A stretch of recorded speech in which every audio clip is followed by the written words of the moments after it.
اللہ الرحمن الرحیم۔ کسی نے سوال پوچھا ہے، ممکن ہے کہ کسی چھوٹے درجے کا، چھوٹی کلاس کا طالب العلم ہو، جواب بھی دیتے ہیں اور کچھ گزارشات بھی آپ کی بارگاہ میں پیش کرنی ہیں تاکہ صیغوں سے متعلق جو احساس کمتری ہے وہ ختم ہو۔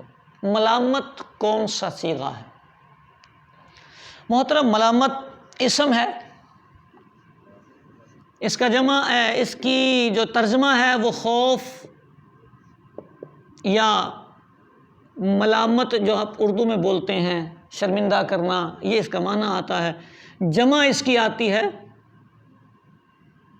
ملاوم۔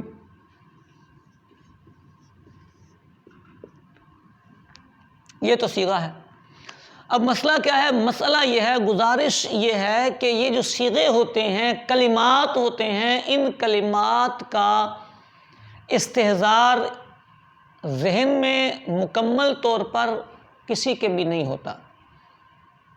جو چیزیں کثیر الاستعمال ہوتی ہیں ذہن انہیں قبول کر لیتا ہے اور ان کا استحضار رہتا ہے۔ جو قلیل الاستعمال چیزیں ہوتی ہیں، نادراً استعمال میں آتی ہیں، وہ ذہن میں بھول جاتی ہیں، کسی کونے کھانچے میں چلی جاتی ہیں۔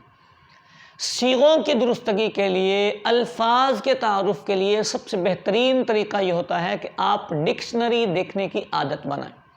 اب یہ لفظ ہے ملامت، آپ کو ڈکشنری ہی دیکھنی چاہیے تھی، آپ کو ڈکشنری ہی دیکھنی چاہیے۔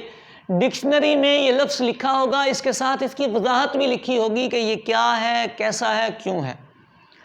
کئی طلبہ اکرام صیغہ پہچاننے میں اپنے آپ میں احساس کمتری کا شکار ہوتے ہیں کہ جی ہم سے صیغہ نہیں پہچان ہوتی، خصوصاً جو معلل صیغے ہوتے ہیں۔ یہ احساس کمتری کیسے ختم ہوتا ہے؟ ڈکشنری دیکھنے سے۔ آپ ڈکشنری دیکھنے کی عادت بنائیں۔ کچھ عرصہ جب آپ ڈکشنری دیکھیں گے تو آٹومیٹکلی آپ کے صیغے درست ہو جائیں گے۔ آپ کو باب کا پتہ چل جائے گا، آپ کو لفظ کا پتہ چل جائے گا، اس کے معلل اور غیر معلل ہونے کا پتہ چل جائے گا۔ بسا اوقات آپ کی تعلیلات بھی آپ کو پتہ چل جائیں گے۔ میرے طلبہ اکرام کی سب سے بنیادی کمزوری یہ ہوتی ہے کہ یہ سنی سنائی باتوں پر زیادہ عمل کرتے ہیں اور ڈکشنری نہیں دیکھتے۔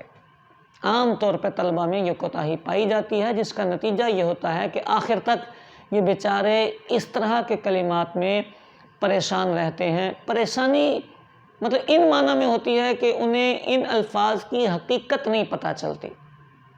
لہذا